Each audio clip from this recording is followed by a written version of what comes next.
Emmanuel Macron a nommé cette semaine Gabriel Attal, 34 ans, au poste de Premier ministre. L'opposition y voit un coup politique. En choisissant le plus jeune de la Macronie et l'un des plus fidèles, Emmanuel Macron a placé son « double » à Matignon, transformé en chambre d'enregistrement.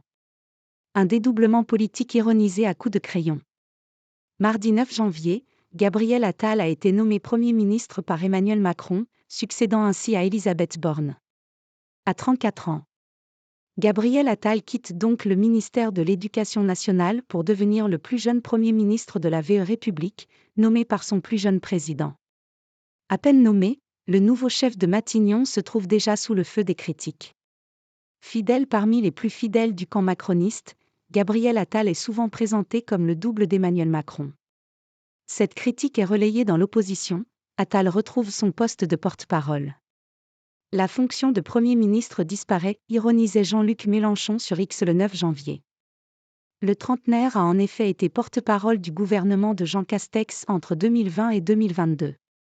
En désignant son plus proche poulain, le chef de l'Élysée aurait choisi son « double ».